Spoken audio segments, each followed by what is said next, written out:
All right, what's going on, everyone? So today we're going to take a look at some pretty interesting interviews of Russian soldiers as some of them cycle back to the front lines in Ukraine while others begin their trip back home. I thought this article did a really good job of kind of highlighting or reminding us that warfighters, no matter what army they're a part of, what country they represent, at the end of the day are people just like you and I.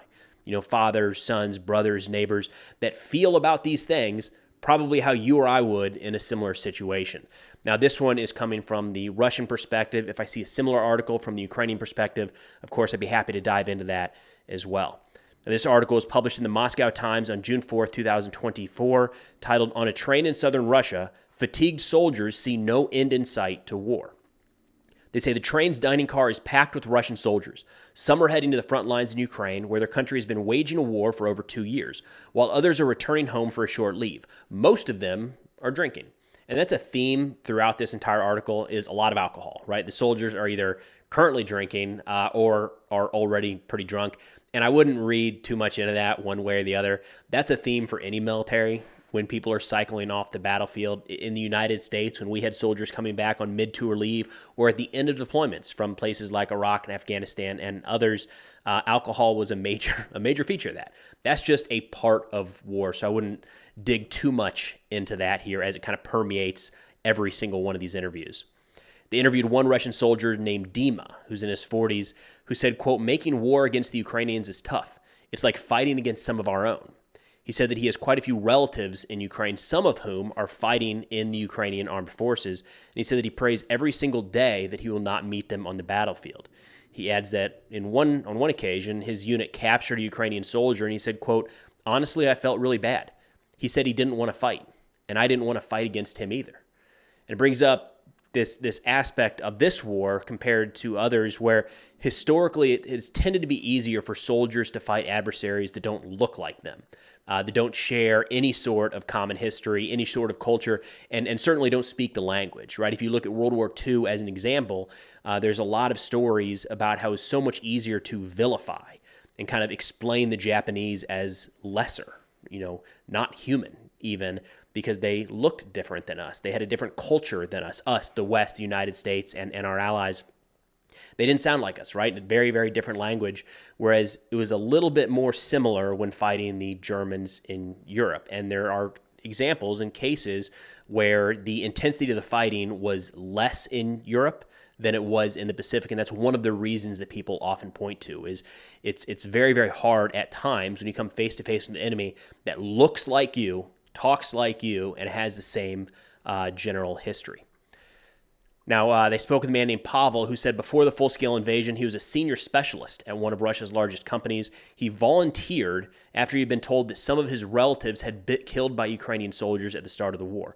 Right now, and these job descriptions are kind of all over the place, they said his job is to manage anti-aircraft systems and plan offensives. It's kind of all over the place. Those are very, very different aspects of war. So I don't know if some of this is being lost in transition or in translation. If we have to take into account that anytime you're talking to the soldier from any country when they're coming off the battlefield, you're going to get a little bit of war stories in there, right? A little bit of an exaggeration is always at risk when recounting how things played out in war. Anyways, Pavel said here, quote, "I draw arrows on a map and the soldiers move forward," talking about the planning of offensives. He said sometimes he finds himself in the difficult position of sending squads of men into an attack, well aware that their chances of survival are slim. It's a distraction tactic meant to pull enemy forces' attention from the main offensive taking place elsewhere. He said, quote, "I can't tell the men. Otherwise, they wouldn't fight with the hope of winning," his eyes glistening with emotion. Adding, quote, "After all of this, you don't sleep well." You can understand how that plays out if you think about just how much it weighs on someone's conscience when they are leading troops in battle and troops fall. That stays with people for the rest of their life. The idea that you would intentionally send people off to their death knowing that there's a significant chance they're not going to make it back alive, and you can't tell them that, and in fact their mission is just a distraction, you have to think that for anyone with any sort of moral compass, that's going to weigh heavily for a long, long time. That'd be a very difficult task to be in charge of, right? Look at a group of your fellow countrymen and plan an operation knowing that they're just a distraction, that they're just bait, essentially valuing their lives so much less than anyone else's. They say some soldiers are visibly drunk.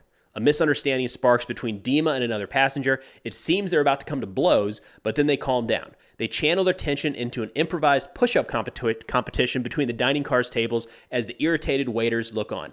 You could have swapped that out, the names out, with like any soldiers from around the world at any point, right? That is just a purely military scene right there.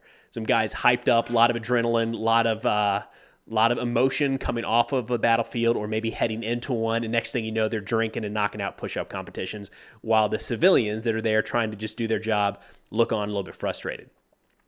They say the soldiers describe the front line as hell on earth. The losses on the Russian side are enormous, hundreds each day, some of the men say. Drones sow death from the sky, finishing off wounded soldiers on the battlefield where they lay. Dima says he always keeps a grenade hanging from his belt. He would rather blow himself up than be captured and face torture, which is an interesting aspect of this war. We have seen cases of torture or alleged torture, especially of Ukrainian soldiers that have been captured and detained by Russia. But for that to be so prevalent to where Russian soldiers are carrying grenades because they're worried about being tortured in Ukrainian camps, maybe I've missed that, but I've not seen a lot of evidence that that's been happening. So you got to think of how strong that messaging has been for a soldier to make that decision on the battlefield and say, I'm confident that if I get captured, it's not going to be hot meals and warm clothes and shelter and medicine. It's going to be torture. I'd rather blow myself up. They talked to one man who was named Yegor, who was called up during the partial mobilization of 2022. He said, quote, only a few of us who are mobilized are left. Now, he's not talking about like everybody who's mobilized in 2022, or maybe he is, but he wouldn't know that information.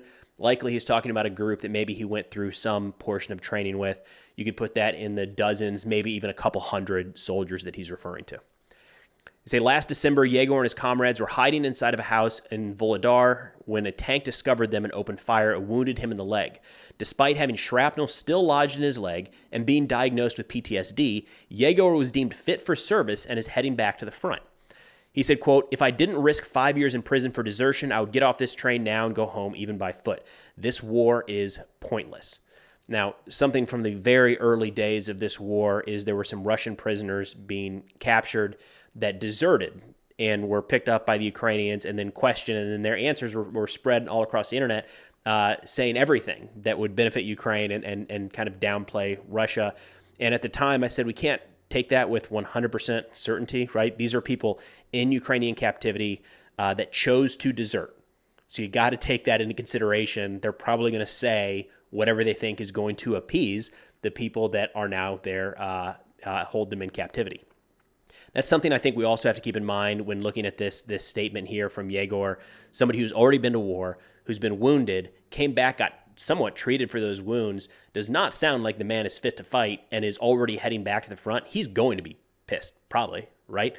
So it's not shocking in the least that someone in his condition is probably leaning more towards that, I would just desert, this war is pointless. He's been there, he's seen it.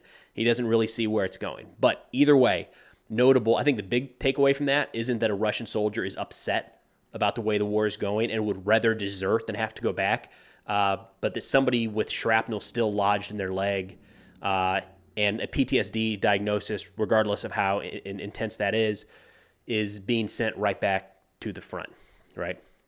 They talk about another soldier who smiled bitterly as he explains that he is heading to the front. He said, quote, I probably won't make it this time, pointing to the gunshot wound on his chest, which is not fully healed. So I thought that was interesting. We had two cases back-to-back here of Russian soldiers with wounds that have not yet healed on their way back to the front. It's, you're talking about a relatively small sample here. They only interviewed 6, 7, 8 people in total, and 2 of them have existing wounds that have not yet healed but are still heading back to the fight. Both Dima and Pavel say they do not doubt that Russia will eventually win, no matter how long it takes and how many lives it costs. Dima said, quote, we are reclaiming our historic lands, and he believes that Ukraine has never been a sovereign nation, which is very much in line with a lot of the speeches that Putin gave. If you think back to the interview where Tucker Carlson interviewed Vladimir Putin, that was kind of the entirety of that interview, was talking about how Ukraine has never really existed. It's always been a part of Russia. It's just a matter of Russia taking it back. He added that Russia won't go any further past Ukraine unless NATO countries attack us. Thought that was interesting. You've got these soldiers on the one hand talking about their experiences in the trenches, the day-to-day life of fighting the war, and at the same time zooming all the way out to talk about the strategic implications of how this war plays. That's likely just due to the media they're consuming, their take on those events. Wouldn't read into that as these soldiers necessarily having any insight into the Russian plans, not by a long shot. Pavel compared the ongoing war to a challenge between two boxers, where he said, in the end, the winner will be who runs out of energy first. I think that's an apt analogy, and it's something we often use when describing the First World War, where it's just a matter of two boxers who could take two boxers, as in the two sides, kind of oversimplifying it, but really who could take the most punches and keep standing. Because, a boxer gets in the ring, they're not going to come out unscathed. They're going to get hit, just like we're seeing in this war and World War I when talking about, positional wars of attrition to a degree.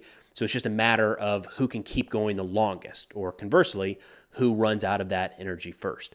But again, I thought this was an interesting article to kind of shed some light on the personality, if you will, that we see from some of these Russian soldiers, as well as the firsthand experiences that they are living through day in and day out in this war. I'll link the article in the description below if interested, but that'll do it for now. I will also put in the description below a link to our Substack, which covers a variety of national security subjects, talking about China, Russia, Iran, Hezbollah, the Houthis, quite a bit more. A bunch of subjects that I think are pretty interesting. If you want to check them out, again, linked in the description below. But thanks for watching, and I'll see y'all next time.